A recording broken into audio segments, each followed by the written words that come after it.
Jedi. Your powers are weak, old man. Always remember, your focus determines your reality. Hello there. General Kenobi! You don't know the power of the dark side. Hello and welcome back to the Disciples of the Force podcast. You know what I was thinking, Benny? I was thinking we could do a whole podcast in Spanish. Yeah? Yeah. Just put it out there? Okay. I think I'd be stuttering for a lot of words. Bienvenidos al podcast de Discípulos de la Fuerza. Gracias a los nuevos seguidores. I don't know any other words in Spanish. That's it. I used all of them. I honestly can't even think of what I want to say in English, so I can't. Okay. Well, si eso es su primera vez, bienvenido. Por favor, síguenos. Si es tu primera vez. Okay. Okay, the Calvary has arrived. That's what we're talking about today. The Bad Batch season and series finale drop. Sad stuff, huh? Super sad, honestly. Hard to see it go. So we're going to hop into that in just a minute. Until that, do we have any news? I don't know. I might have prostate cancer. I just looked at the symptoms, and I hate when it's something so generic that it's like frequent urination, which is like diabetes. Yeah, frequent urination. So anyways, I'll keep you updated on that. I peed out a blood clot. Sorry, that might be a little too gross for some of you. My apologies. But for Star Wars, I saw a video, and I did not do any research to see if it was correct. This guy said that the Black Squadron, what was it called? The Rebel Squadron? There's going to be a TV show called something Squadron. I don't know. Skeleton Crew? No. Well, Rogue Squadron was going to be a movie. Yeah. Okay, so I heard it's back on the table. Yes. Shelved it, and it's back on the table. Okay, that's official. Yeah, it's been in development hell for like 2-3 years. Patty Jenkins, the director of Wonder Woman, is directing it. She announced it on her personal Twitter, I want to say in like 2021, and then it was definitely not happening. Disney totally shelved it. Mm-hmm. Then recently, like since the writer strikes, after the writer strikes, they said Patty Jenkins is back on the board for Squadron. Okay, so yeah, just put that back on your radar. Not maybe news, but something to think about. Yeah, I wouldn't expect it for another several years still, and I still am not very hopeful about it because the announcement I saw, it's been over like 3 or 4 months ago, and I heard radio silence since then. Yeah. So I don't know. We'll see. Well, someone posted about it yesterday, so I don't know. Okay. News must have came out about it. Oh, maybe then. Yeah. Well, because I just typed in Rogue Squadron, and it just gave me a bunch of comics, so I just don't know. Yeah. Wait, okay. Let me see. You can look at it. The other news is, it's the end of the Bad Batch. It's done. Pack your bags. No more Clone Wars. No more clone anything. It's all done, dude. All of it. That's what the TikToks are saying. Maybe not. I mean, yeah. Well, we'll talk about that. Maybe not. And so, anyways, as always, spoilers ahead. Yes.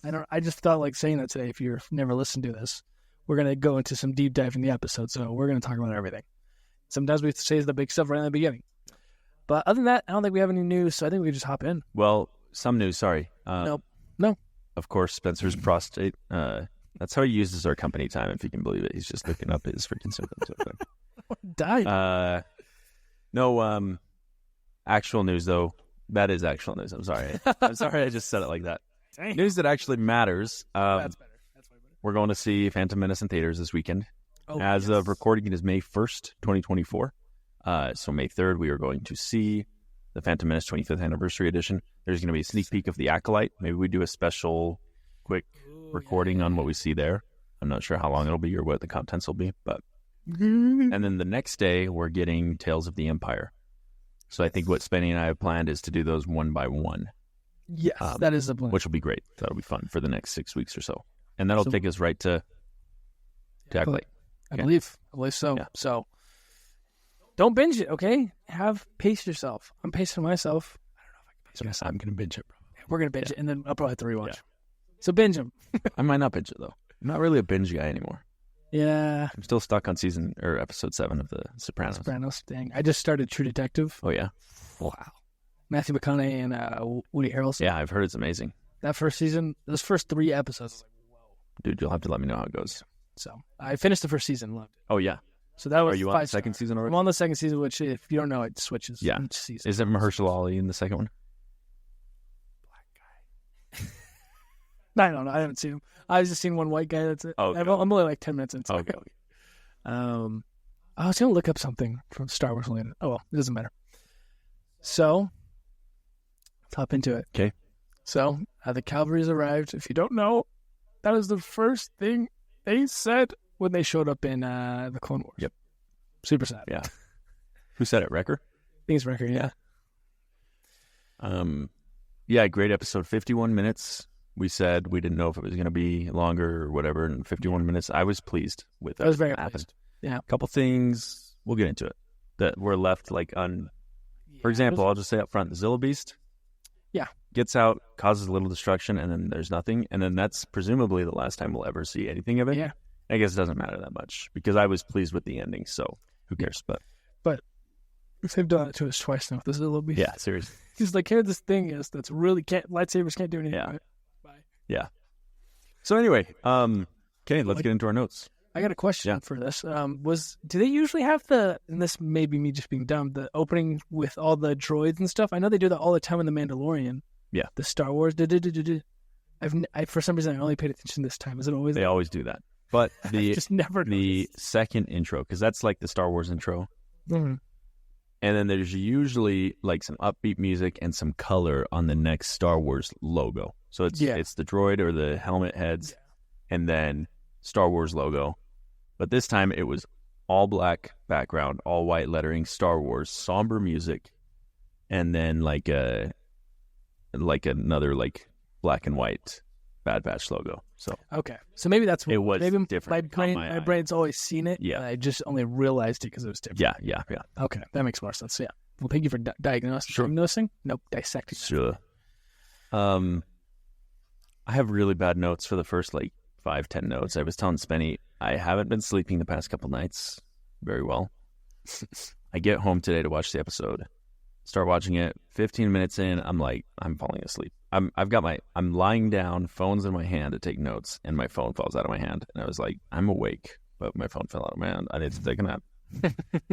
Anyway, so my first few notes are pretty bad. So, I just think it's interesting that Hemlock and Rampart know each other, and they have like that kind of animosity towards each other when Hemlock first approaches him in the cell. Yes. You may have something before this. Like I said, these notes here at the beginning are pretty bad. I have all I have really is just that Emery was coming around. Mm-hmm. Like, I love that she finally is like all in to help. Completely. Which is cool. Like, you're not, when Echo's trying to get in, she's like, you're not going to get to it. They're going to fall down. You're going to need to just come with me. And I was like, that's like her first initiative she's really done. Yeah. And she's giving away all the secrets. Like, I was wondering if she was going to hold something back, but like she's all in, which is cool. And of course you can't really do that kind of big story arc in the final episode where it's like, is she going to give up all this information or not? So I was glad they went the way where we knew that she was all in. Hemlock mentions that he's indispensable. Yeah. Pretty cocky. Yeah, it is pretty cocky. Especially like when we get to the end of the episode and there's Tarkin. And he's so quick to dismiss everything that Hemlock ever did. Hemlock saw it as the most important thing in the Empire. And maybe it was to Palpatine. Right. But at the end of the day, Hemlock was still powerless over the outcome, which is crazy. I just really like that kind of theme in it, that he has so much power, is entrusted with so much, believes he's indispensable, and in the end it was all for nothing because of the way, again, we've talked about how the Empire is structured. Tarkin has final say on all of this stuff, so it takes one line at the end of the episode to say, we're never exploring this again. Yeah. We'll talk about that, because that's pretty cool Easter egg. Yeah, pretty cool Easter egg. No, I think you said it perfectly, because I didn't even, like, those two things happened, I didn't even put them together, that Tarkin was like, this is nothing to him, it was everything for Hemlock. Very cool. We get our first albino representation in Star Wars. I'm not in Star Wars, but in the show. I don't know if you noticed, the guy who's with the Zillow Beast, he's sitting there, and the stormtroopers come up to the kids, and they're talking, and he's yelling, "Who is it? They're kids! Get them out of here!" That's an albino, huh? He looked albino. I don't know. Okay. But I was like, what? I'll have to look again. Maybe it's just my phone. Would you ever get with an albino? Male or female? Yes. Doesn't matter. Okay, there we go. Yeah. Have you seen Challengers yet? No. I saw it again last night. Forrest saw it last night. Yeah, he texted me last night. He said, this movie's reminding me of you. And I said, what movie? He's like, you haven't seen it? I said, no. He's like, oh, I thought you watched it. That's hilarious. Because you know the premise? No, I have no idea. I do know that the two best friends were just like, kissing a little bit. A little bit. That's all I know. Yeah. But yeah. Is that why you said it? Why did I say that? Oh, yeah. It doesn't matter if you're getting with a guy or a girl. Hey, my sexuality is fluid, man. Right. If any of my fans. No, dude, that's great. That's effing awesome, dude. If any of our, Austin's fans. any of our listeners, male or female, want to get with this, I'm down. I'm taken, but I'm down. Taken, but I'm down. Theoretically. Yeah, theoretically. Oh, you're crazy about Okay, I love the interaction when Emery and a disguised Echo come in, see Hemlock after Scalder has been tricked, and she's being taken out of the room where the kids have been kept after their escape. Right. And Hemlock says something to the effect of like her inadequacies, or what did he say? He basically blames Scalder, not knowing that she was actually on top of it, you know? Yeah. And I also like that he turns to Emery and he says, your fate is now tied to hers, to Omega's. Mm-hmm. Just a cool thing to say. Yeah. Hemlock has some bars. He's got bars, yeah. Before that, there's something that, I don't know if you noticed this. The Zilla Beast strikes freaking out. It's yelling, they start shooting at it. Choo, choo, choo, choo, choo. Pretty good for that was good. Jeez. And then it's like the music's building and swelling, and then it cuts straight to I think it just cuts to Omega. Or maybe it cuts to Hemlock in that room. And the music stops. It's just dead. Oh, yes. And usually when I've seen that in a movie, it's like portraying like a speed chase is happening, and then it cuts to like a coffee shop, and they're just sitting there. It's got like nice, peaceful music, and then crashes in. And that really didn't happen. No. So I was like, that's a very interesting cut. What do you... I thought it was very interesting. I didn't know quite what to make of it. I don't either. Maybe it's just bad cut is all it was. Yeah, well, maybe. Let's see. Is that an homage? No, I think it was a good cut because it was effective for me. That's true. Where there's all of this chaos going on. Mm-hmm. Maybe it's something to say about like Hemlock's lack of control. Because in that situation, he's somewhere else on the base, thinking he's got everything handled, thinking everybody's still on his side. Remember, it's right after his conversation with Emery. So he thinks everything is going to his plan. He's got everything under control. And I think right before that or right after that, he talks about how he knew the Bad Batch would come back. He knew how he was going to deal with them. Right. So he has this false sense of security all the while on another side of the base. The Zilla Beast is destroying everything. So maybe that's what it is. I don't know. Kind of gives you that. Wow, I like that. I don't know. That's very smart. One interpretation. I like that interpretation because I literally just thought, I don't understand why that cut was that way. Yeah. So, my first thought was like, did they just mess something up? Like, there's literally no way. There's this many people. There's no way you could, like, it's not back in the old days where you literally cut the film. It's like they did this in a specific reason. Right. But I like that. Shows that, something's going chaotic and he has no idea. Right. But he thinks he's in the details. Yeah. I love that. I mean, Star Wars has a long history of good editing. It really does. Marshall Lucas is regarded as one of the greatest editors of all time. So, don't know why George divorced you. What an idiot. You was good with it. I mean, but now, have you seen his wife now? Yeah. Yeah. Respect. Hey, she's like a chairman of Starbucks. My apologies, George Lucas. I was not aware of your game. Jeez. No, it's just great. It's great. No, it wasn't. No, it's great. So you go next. Sorry. Let's see. Sorry if you just heard me gulp that down. It's actually probably terrible. I like Hunter, Wrecker, and Crosshair as they're still outside in the forest. Their little altercation out there. Oh yeah. When Crosshair's like, I'm going in. If all of us go in, not all of us are coming out. Very cool, very interesting. And he's like, Clone Force 99 died with tech. Yeah. I thought that was so cool. Good bar, too. It's a great bar. And then he was wrong. Didn't they all come out? Yeah, they did. And I also love in that little the conversation they're having, he goes, I'll go in by myself it's what I deserve. Yeah.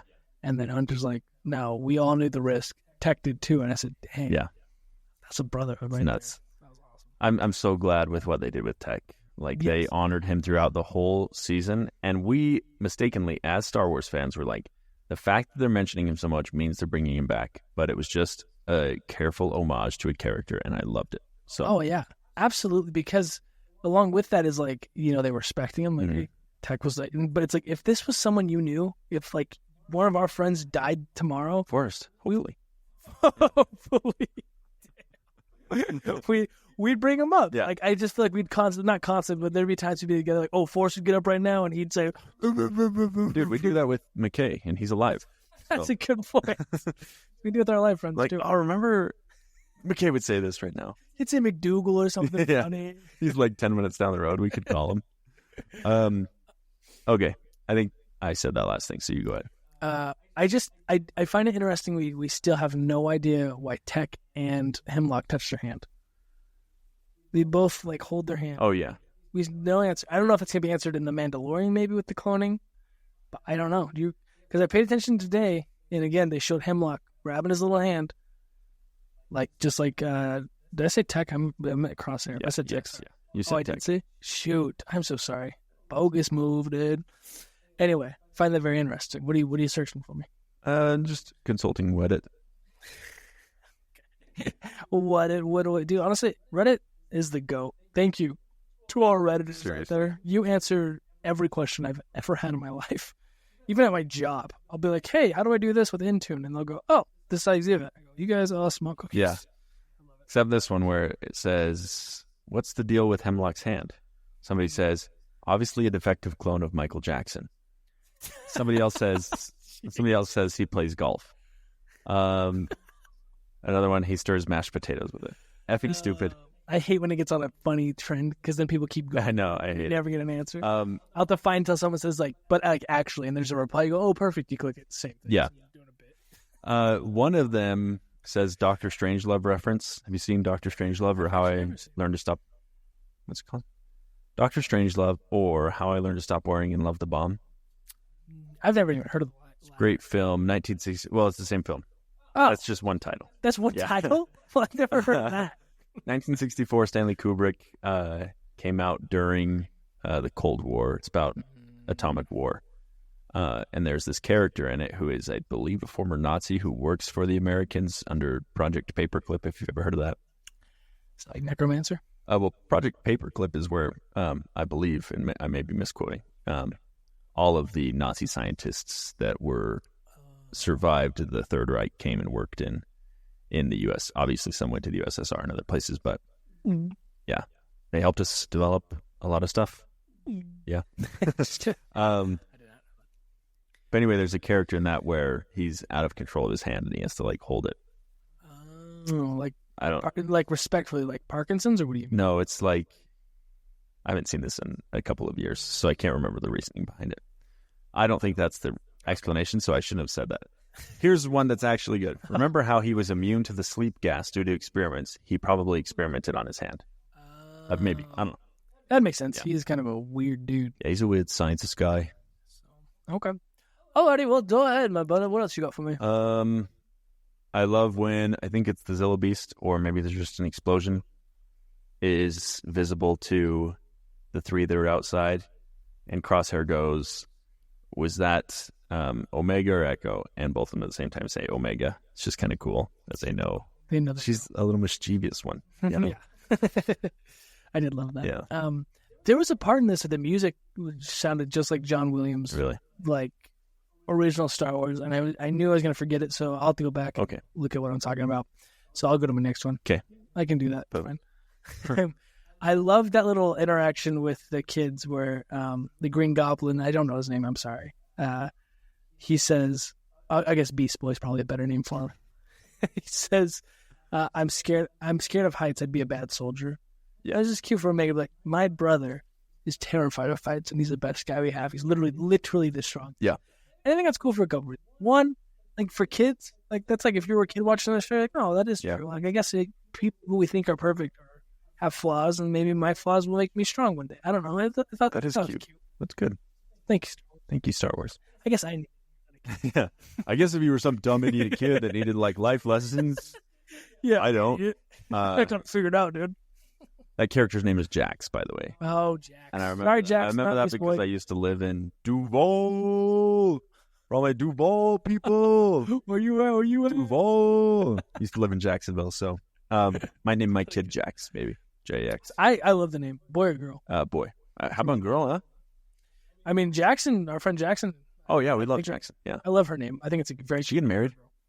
She's getting married. Cool. Good for her. Love her. She brings a great energy to the function, straight up. She brings a lot of energy. Love you then, Jackson. Hear this. Go ahead.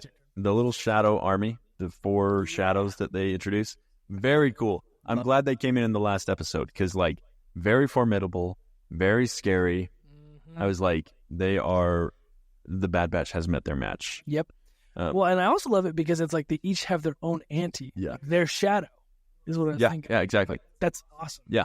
And they even have, one of them has, I don't know if you saw, it has like tech looking goggles, which I love because it's like alluding, making us think, oh, it's going to be tech, and they don't show their faces. And I'm so glad they didn't. Yeah. I'm so glad it wasn't tech.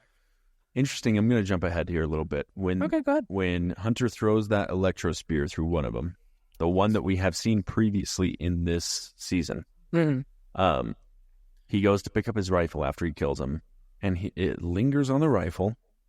Okay. There's a cut to Hunter and Crosshair. They interact. There's a cut back to the dead shadow, and they both look back at the shadow, and it just lingers a little bit longer. I know there were a bunch of conspiracy theories around the importance of this specific guy. And it just seems like they were still teasing it. So I have no idea that there will be no payoff for that because that character is dead and the season is over or the series is over. But I was like, why? Why are they making these choices to emphasize this character's role? Is there something deeper? And maybe there's not. Maybe I a little bit of me wants. I think they're trying to pull us to like, oh, that's gotta be tech. I don't know. Maybe that was my initial thought. I was like, we were all right. That is, I think that's the reason because it's like my first thought was, oh, maybe they did have it that way, and like, oh, that's stupid. Let's cut it. But even if they cut it, they could cut how long it lingered. There was no reason to keep it that long. So I just did you notice that same thing, or am I imagining? I don't remember that one. No. Okay, when we're done recording, I'll show you, and you tell me what you think. Okay, I'll allow it. Oh, good. Thank you. I also love when those foreshadow are standing on like that wreckage, fire. I was like, that is a sick looking. They are super cool. What's your favorite one? The Blades. Yeah, Blades guy. Because of what he does to my boy Crosshair, dude. That was insane. So, did he actually cut Crosshair's hand off? I didn't see it later. No, it's gone. Okay. His hand is gone the rest of the because if you look at the very end where they're on the bridge, he has to put his gun on Hunter's shoulder because he doesn't have the hand to hold it. Crazy. They chopped his hand off. I was like, "There's no way." He's like, "Oh, you shouldn't use your what do you say? Lose your shooting hand." Yeah, shooting hand or something like that. You should be more careful with your shooting hand or something. That's a trope I like. Cutting off hands in Star Wars. Brother, sick. Give me some of that, dog. That was awesome. I loved it. Also, their voice is scary. Yeah. Just the modulation that they use there is really cool. Dude, I logged on TikTok today. I was going to send it to you. It was at like 8:30. D. Bradley Baker, thank you message. Did you see that? I did. I was going to send it to you, but then I opened the comments and somebody said, hearing text voice, and I was like, fuck! So I closed the app. Didn't send it to you. But yeah, I saw the same one. I didn't. I saw that comment too. I didn't think twice about it. I was like, all I thought was, oh, I didn't watch the episode. That's all I thought. Anyway, what else you got from the Bubba? I really like the sequence where they're helping, where Omega frees all of the clone troopers that have been tested on. Mm-hmm. Just a great callback to everything we've loved about the Clone Wars. It's just that brotherhood. And so seeing them, all of them look out for each other. And without question, they're like, we're getting out. It's also a good look back to Andor of that combined will against the oppressor to get out of a prison. So that's really good. Yeah, and I also liked it because I like Tech's little speech to him, you don't have to come with us. You don't know these guys. We're clones, we're brothers, but I don't expect you to just go drop everything for us. Yeah. But to your point of them being brothers, we're in, and they get slaughtered. Mm-hmm. Crazy. But I loved it. I just love clones. Clones are pretty. Love clones. Nala Se. Clutch move from Nala Se. kills Rampart. Good. F that guy. Yeah. Also, great foreshadowing from last episode. Was it last episode? It was. Crosshair's conversation with Rampart about we will see where your loyalties lie. Yeah. In the end, Crosshair is loyal to the end for his brothers, even though he says Clone Force 99 is dead. In the end, he's still loyal to them. Rampart is still a scumbag who is vying for power, who wants to leverage this to get back in good graces with the Empire or to get stuff from the Empire. And he gets what's coming to him, man. F you, Rampart. I also wondered, they don't have cloud saving. That's one thing in Star Wars where I'm like, they don't have this stuff for some reason. I thought the same thing. I'm like, I think the research they could find, but the blood, because I think the vault was all the blood vials. Okay, yeah. And I was they can't. Right. But the rest, I was like, they probably have backups, right? There's no way they don't, but I guess they don't in the show. Well, I was trying to think of examples in Star Wars, and I felt like something like that has pissed me off before. Like, I think, don't quote me on this. Quote him. Quote me. I think cloud saving isn't a thing in Star Wars. I'm pushing it to the uplink column. For example. And all of this stuff has to do with secret information, so maybe that's a different thing entirely. But, like, the holonet is a thing. The internet holonet is a thing. Leia gets the Death Star plans to Obi-Wan through a droid. That droid physically has to return to the Rebel Alliance to get those plans to them. There's no other instance of it anywhere else in the Rebel Alliance. Yeah. I think you got a good point, because there's two things I thought of when you said. The first thing I think about is Rogue One, where they have to go get the plans, and it's all there. Yeah. It's only in that one spot. But, yeah. The only way they were able to shoot it to them was because they took it out and put it in. Right. So it wasn't, you're right. Like, there are physical redundancies to Star Wars data sharing. Yeah, and I guess cloud storage does not exist in Star Wars. So I guess they weren't that advanced. Even though it was a long time ago. But it's a galaxy far from. Yeah, that's true. But I do want to say, with what you're saying, I was so happy with what you were saying with Rampart, because I was like, dude, if they make him good, I'm kind of sick of this. Like, there's not everyone who's bad turns good. Yep. There's people who are just in their core, just like, no, I don't want to do this. It's like, if he becomes good, I'm going to be so pissed. And I was so happy that he stayed to his being a little biatch, and that Nala Se got him. Yeah, and Bad Batch is the series to do that. Like, they have gone darker. I feel they've gone darker than Rebels ever did. Oh, yeah. Don't quote me on that. I quote you on that. I agree. But yeah. The darkest thing that happened in Rebels was that Kanan died. I really think that's the darkest thing. I guess there's some moments with Darth Maul. I'm trying to think, though. But there's nothing to what I've seen with the Bad Batch. I'm like, dang. Like, Tech died. Clone Wars was serious, man. Yeah.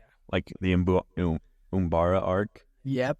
That's crazy. These are our brothers. Maul killing Satine right in front of Kenobi. That's hardcore. Super hardcore. So I think Rebels was definitely more of a kid show. Oh, absolutely. Yeah. It was right after Disney's acquisition, so they probably... They really wanted to, yeah. I was going to say one more thing about Nala Se. Oh, I've got one thing, too. Go ahead. No, you're good. I can't remember.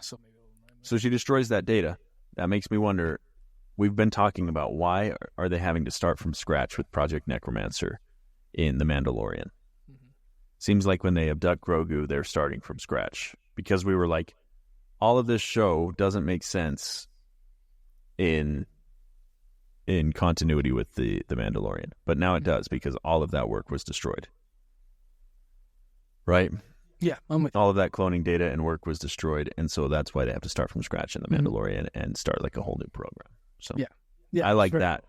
Nala Se with one little thermal detonator takes out the whole Siddi's plan. So great stuff. Yeah. I do love, because she's the one who starts it and ends it. It's so cool. Yeah. And I just think she was a great character. I loved her. Yeah. I love that they were able to keep going with her. One thing I do have, this goes back a little earlier. I really like how Emery didn't join the fight and that she just took the kids and left. Right. Because she's the brains, right? Right. And I feel like she would have been a liability if she tried to go with them and fight. Like, she would have been helpful. Like, hey, we can go here, here, and here, and that'd be good information. Yeah. But I think she would be like Rampart in the beginning, where she's a liability. Like, okay, come on, you have to come here, because she's not really a fighter. She's just a scientist. Yeah. Not just a scientist. Nothing wrong with your scientist. Yeah. If you're a scientist, you're probably fulfilled. Yeah. But I really like that little part. Like, yeah, that plays into her character of like, she would be a fish out of water if you threw her into this. And she had to fight. Oh, yeah. So Yeah. I really love that. Because I think they easily could have put her in and it would have been fine. But I think it was just better. She probably had a much similar upbringing to Omega, like being in the lab all the time. Yeah. Yes. But I wonder, did she grow up on Camino? No, I think from what I remember, she was taken away to go work just with the Empire. Yeah, that would make more sense because Omega would know her if she had. Right. Okay, cool. But yeah, go ahead. I love how Hemlock says clones are too loyal or whatever. Loyalty's a weakness. Yep. When we've seen through years of these shows that loyalty is their biggest strength. So I just love that. Okay, Nala say when she destroys the data.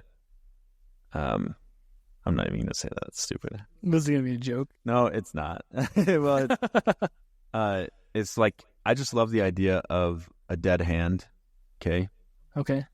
So I don't know about the U.S., but I know Russia's nuclear policy is that they have a dead hand policy. So basically, if the U.S. were to ever launch all of our 1,500 or so nuclear weapons on Russia, kill everyone there, destroy every government facility, their nukes would still launch. If nobody was alive to set their nukes and launch them, countries completely wiped out, destroyed, their nukes would launch back at us. So they're dead hand policy. Okay. So it's just cool that, like after death, you can have that kind of impact on something. That's not cool. That's not what I'm saying. I'm not saying Russia's dead hand policy is cool. I think Nala Say's thing was clutched up where she's holding. That was a stupid thing to say. No. I don't think it was stupid. Where she's holding the thermal detonator, and she like bargains from the very beginning. As soon as he starts talking to her, she sets it, and she's like, "I'm going down with this, no matter what." So yeah, I loved it. Yeah, pretty cool. She sacrificed herself, but I don't think it was dumb explaining it because I didn't know how else would you explain dead hand if I didn't know what it was. Yeah, okay. So you had to say it all. Okay, sorry. Sorry. I had no idea what it was. That is sweet, and that's exactly what she did. Yeah, that's cool.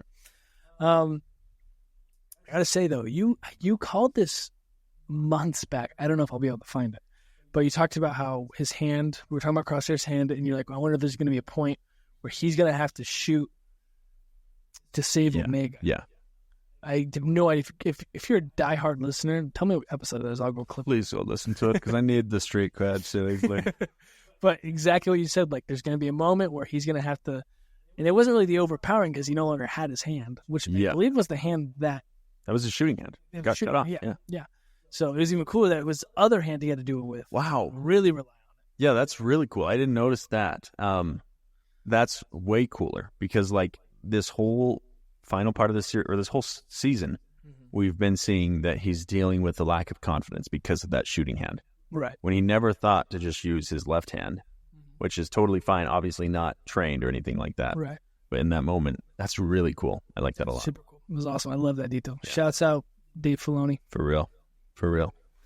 I wasn't aware of your game. I was not familiar with your game. Okay, Scorch. I think that's his name. The clone commando with the yellow. Scorch. I believe so. Scorch Commando. Star Wars. Commando. Okay, yes, it was Scorch. So Scorch is a beloved character from the Republic Commando video game, right? Okay. Never played it. What? Never played it. Never played it. Dude, I started playing, I graduated last week. I'm done with school. Congratulations. That's huge news. Thank you. Hey, give him a hand. Thank you. Sorry for not bringing that up. That's fine. I knew you wouldn't. Just kidding. No, and thank you for that graduation gift. Appreciate that. That's all I could afford. So. Hey, dude, I loved it. We had just finished hanging out, and you sent it to me, and I was like, why is he sending this to me? Well, because I was going to send it, and I was like, should I send it before or after? And I was like, I'll send it before. Totally. That's perfect. So then I just sent it. That's funny, though. Thank you. Because I remember during, I was like, I don't want to send it now. Yeah. That's weird. No, it was great. Either way, thank you. Okay. Thank you. But so I have had more time this week. So I started playing Jedi Survivor, which I never finished. Okay. The Cal Kestis sequel game. Okay. It's great, dude. Amazing. When you get your PlayStation, I need to sell my buy Jedi Fallen Order. You never played it, right? Never. I've never played any Star Wars game except for Lego Star Wars. Fallen Order, great game. Okay. You'll love like the Star Wars lore.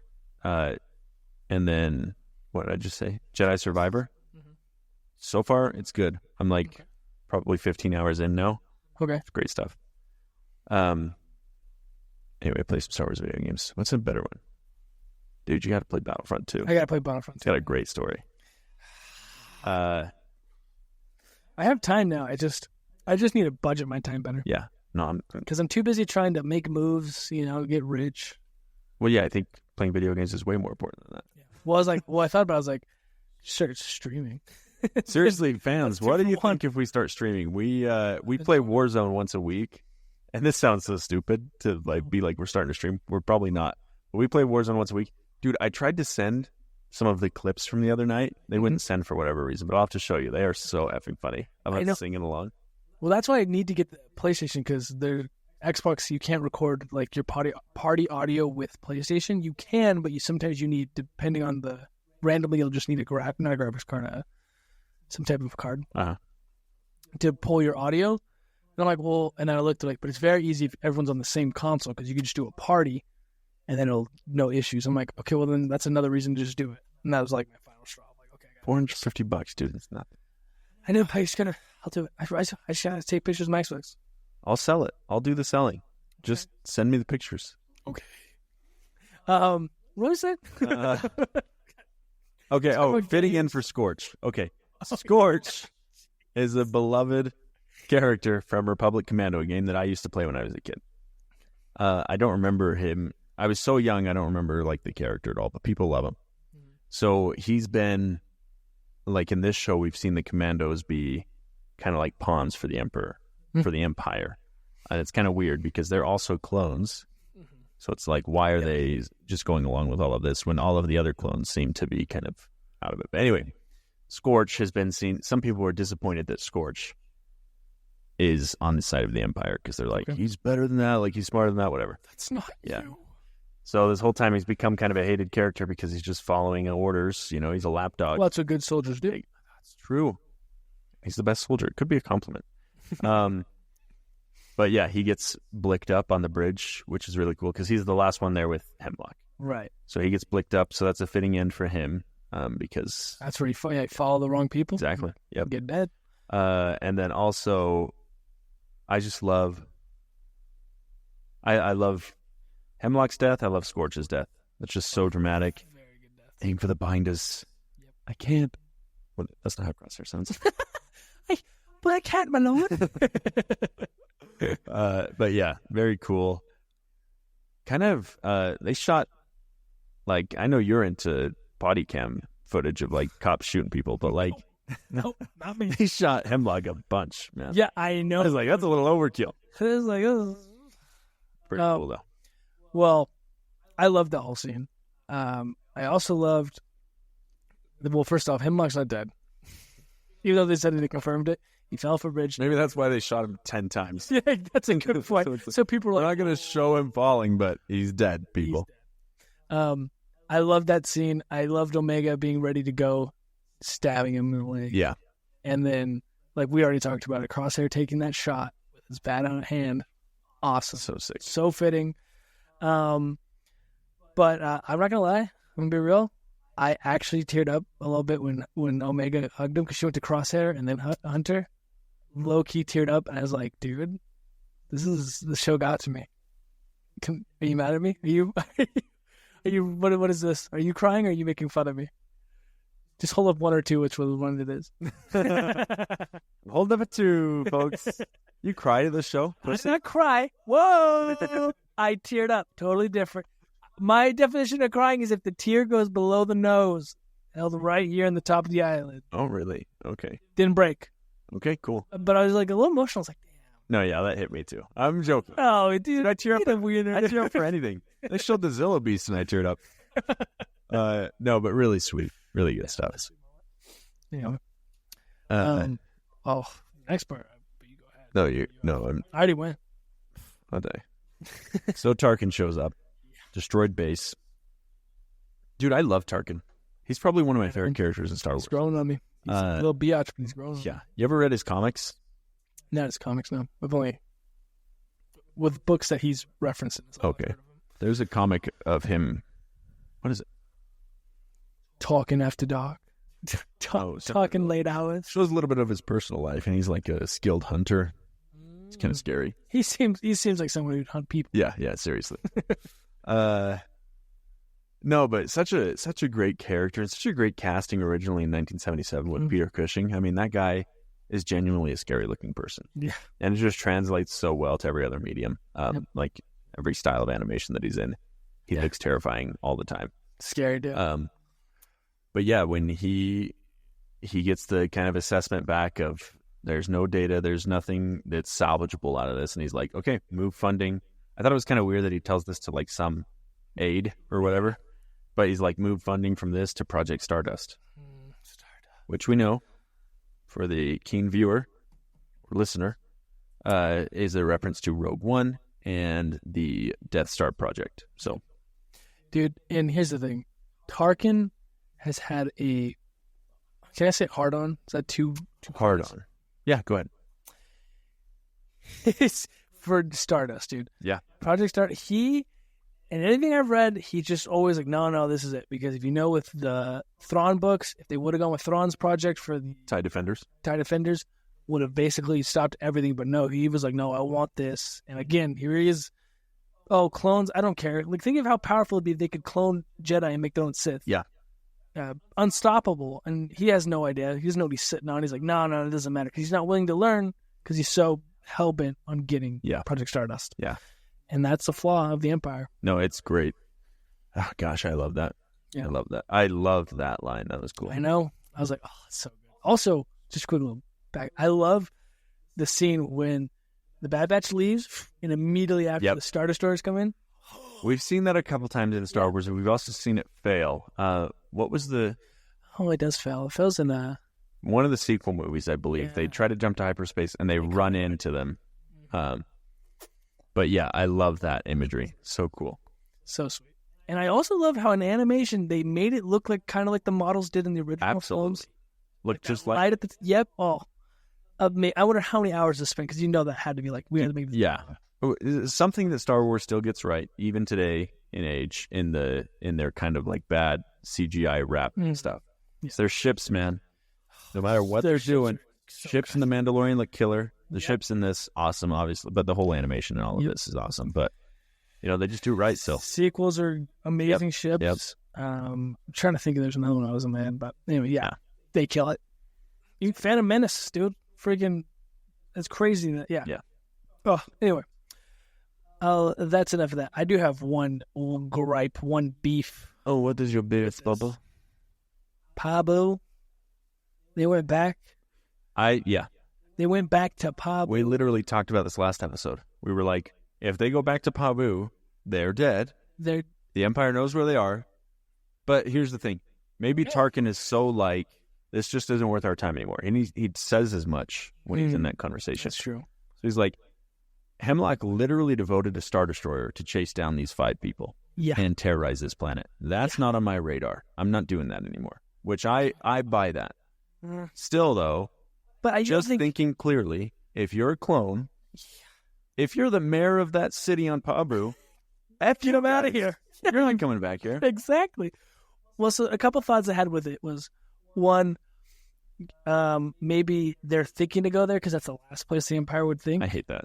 I hate that rationale in every story. It's storytelling. The last place they think. Yeah. It's like, no, that's probably they're not gonna be like, oh, they're too dumb to go there. It's like, well, let's just check. Yeah. So there's that. My other thinking is, if freaking Palpatine knows like that his project has just been destroyed, he's gonna send someone and say, "Boy, can you go look see what they had? Oh, they had a freaking clone that was able to replicate the M count. Maybe we go find them." Yes. And then, well, no, that's a great point, because Palpatine even knows that the Zilla Beast is free on Tantus right after Hemlock knows about it. So, like, we know that Palpatine is keyed into everything that's going on there. Yeah. So he knows there's this promising prospect. He's going to, even if Tarkin says, we're not investing any more resources in this, the Emperor is going to be like, yeah, we are, which we see later, he always had a plan to do it. Yeah. So, yeah, he's going to track down Omega.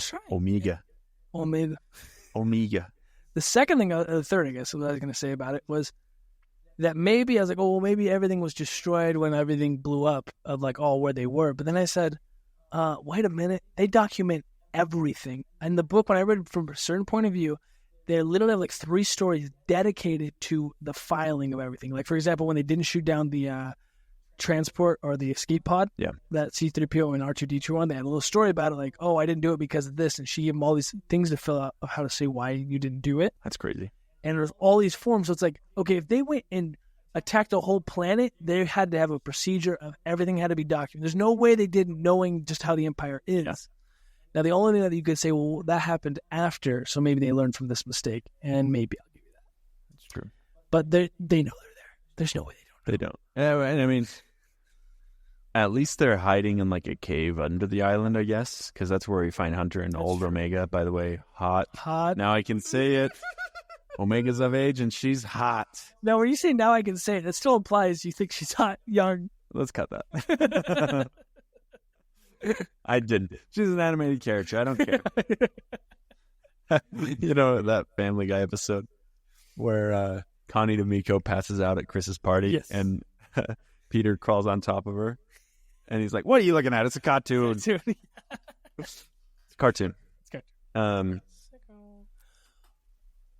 How did I just remember Connie D'Amico's name? And I can't remember any of the effing names we talked about from our episode we watched today. Because she's really only in like maybe 7 episodes of Family Guy. Yeah. Not a lot. Whatever. That is crazy. Yeah. Oh, the other thing I was going to say, the ending music. Yeah. Listen, the part where they're at Pabu and they're all sitting there, still daytime, they haven't gone to the future yet. Okay. That music reminded me of Lord of the Rings, like a flute. I can't. I'm going to try to stop mimicking sounds. I can't remember how the Lord of the Rings ones goes, but it reminded me of like that. The main Lord of the Rings theme. Okay. Reminded me. Keyword there. It's not like it's going to be. Ooh, I think, and it might have just been the flute sound of it all. Okay.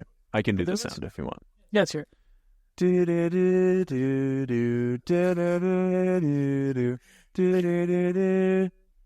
That's Jurassic Park. I was going to say. Oh, another one? That's another one. Yeah. Do Halloween. That's good. Okay, 2 things you just reminded me of up on Pabu. Okay. Emery, her glasses are off. And I did watch one Ryan Neary that you told me to watch a couple weeks ago. He talks about how her glasses are like, that's how she sees the world in like a grid or like within structure. I just thought it's cool that they're off and she's like seeing the world in a different way now. Good point. I'm sure Ryan's going to talk about it. Now that this series is over, I'm going to watch all of those Easter egg videos. Yeah, there's a lot. There was one I was going to text you about the other day, but anyways. That's the biggest compliment ever when you send me those. And then another thing, there's a guy that walks in front of the screen who looks like Cal Kestis. What? I don't know if I'm just thinking that, but he's like the right age for this time period. There's no reason Cal Kestis would ever be on Pabu. Right. But kind of cool. It wasn't him, but I'm just saying. Looked like him. Okay. That's mine. That's all I've got till the end. I guess the last thing I have, I'm into the future as well. So give us what you got. That's what I've got. So thought it was interesting. Wrecker, Crosshair, where the hell are they? I know. Maybe they're not Hunter's always been kind of the dad. Yeah. So maybe they're dead. I mean, Wrecker was getting his ass kicked. I know, dude. Yeah. Like maybe he started off beat up, dude. Yeah, that's true. But yeah, cool moment with her and Hunter. She's so hot. Oh my gosh. No, but I'm really excited to. There's going to be some reference to her in the future. Now that she's fighting with the rebellion, there's going to be some show, some story where maybe she's in the Rogue Squadron. I don't know. Well, and I do love seeing that little, because usually I hate in movies where it's like, oh look, this is what the future was. Yeah. But I'm glad they did, because the way they ended it when I thought it was going to end, I'm like, oh, I'm pissed. Yeah. This sucks. But then it shows Omega saying, I'm going to go fight for the rebellion. They need us. Yeah. And Hunter, you've already had your fight. It was super cool. Yeah. He literally went through the Clone Wars. He did his horse. I was thinking that too. I was like, man, of course he wouldn't want to fight. He's been through so much war. And then I was like, he's been through 3 years of war. This guy's kind of a pussy if he doesn't get back in the fray. Yeah. Well, now, interesting to me, I mean, this would have to depend on the timeline, but we see Rex, and he's old, fat, and bald, and Hunter's still got a full head of hair. Yeah. I know he's a defected clone, but I would have thought there'd be some similarity. I mean, he's still got the aging thing. He's still got the age. I'm going to hit my table. I can't talk. He's still got the advanced aging. Hunter does. Okay. So he should be old. But we're saying he's probably not as old as we see Rex. I don't know. Because they said the rebellion, and I feel like the rebellion wasn't that big in Rebels. In Rebels, when they first meet Rex, the Rebel Alliance is not a thing yet. Right. And so if Omega knows about the rebellion, yeah, I feel like Hunter would need to look older. But Rex fought on the Battle of Geonosis. Like, he is one of the older clones. No, that's true. You're right. Because he could have been made later. And I can't remember if 99 is that old, but yeah. Okay. That makes more sense. And again, he's defected. So yeah. Maybe they just age sexily. No. So do you think we're going to get an Omega series? You think she's going to have her own little spinoff? I mean, this was pretty much an Omega series, so I'd be okay if we didn't. I would like a reference to her in the future. Who would you get to? It'd have to be an animation. I do not want a live action thing of her. But yeah, I mean, I learned that move from Omega. yeah, that could be it. No, I'd write that down. I'd be excited about something like that. I honestly would. Yeah, like a reference, just not like a show. Even a show. If they were like, yeah, we're going to do a limited series of Omega. How pissed would you be if they made it and they made it that she is Force sensitive? Well, she is Force sensitive. Well, but she becomes a Jedi, sorry. Oh, yeah. She gets the training to become a Jedi. What would be great is if she's just a Force sensitive, effing good pilot. Like, we've seen that in Star Wars. Like Annie? Yeah. So, I mean, that'd be cool. That would be cool, actually. Jeez. Yeah. All right. The one last thing I have is, how crazy would it be if the show ended when they did put them in those chambers to make them shadows? Dude. And they became part of the Empire, and that was it? And that's why we never hear from them again, because they just...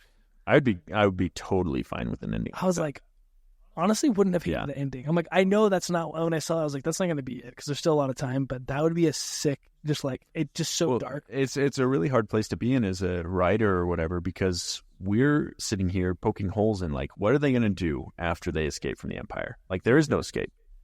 Yeah. And so it would make more sense for them to lose. You know, and I think that would be a more satisfying ending for me.